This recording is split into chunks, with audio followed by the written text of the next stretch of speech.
21 అంటే చాలా చిన్న ఏజ్. మీ మదర్ మీ పెళ్లి చూడలేదు. మీ మదర్ అనుకునింది ఏమీ చూడలేదు. చూడలేదు. ఆ పెయిన్‌ని మీరెలా దాన్ని నాకు ఇప్పటికీ అనిపిస్తూ ఉంటుంది. అంటే నేను ఇండస్ట్రీకి అసలు ఎలా వచ్చాను, వాళ్ళ సపోర్ట్‌తో వచ్చాను. అంటే ఆటోకి మా డ్యాడీకి రోజుకి 150 రూపీస్ వస్తే 50 రూపీస్ ఇంట్లో పెట్టి 100 రూపీస్ ఆటోలకి తిప్పేవారు. మూవీ ఆఫీసులకి వీటికి.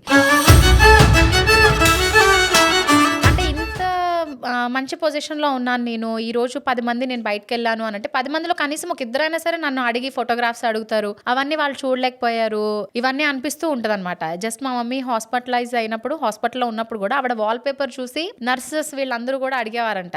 మీ అమ్మాయి ఎప్పుడొస్తది? రమ్మని చెప్పండి, మేము ఫోటోస్ దిగాలి అని. దానికే పొంగిపోయేవారు.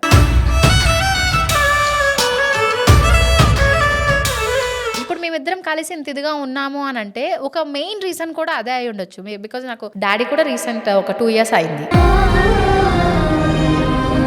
మీ డాడీ కూడా చనిపోయారు.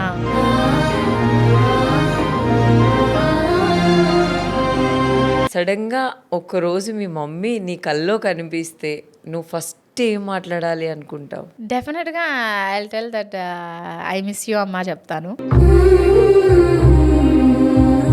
ఎందుకంటే అండ్ ఇంకొకటి సారీ కూడా చెప్తాను. నేను చాలా చాలా బిజీగా ఉన్నాను ఆవిడ ఒంట్లో బాగాలేని టైంలో. ఐసీయూలో ఉన్నప్పుడు కూడా నేను నైట్ 2:00 వెళ్ళే సిచ్యువేషన్. బట్ ఆ టైంలో నన్ను ఐసీయూలోకి అలౌ చేయరు.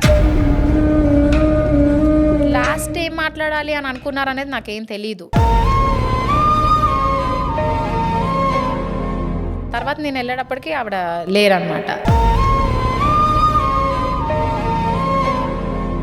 మీరు ఆ టైంలో ఏదైనా వర్క్ చేస్తే ఆ మనీ ఇక్కడ ఖచ్చితంగా పెట్టొచ్చు కదా అనే థింకింగ్. ఈవెన్ ఒక మనకి ఇంజెక్షన్ వచ్చి 12,000 18,000 అలా ఉండేది. మనకి రోజు పేమెంటే 3,000.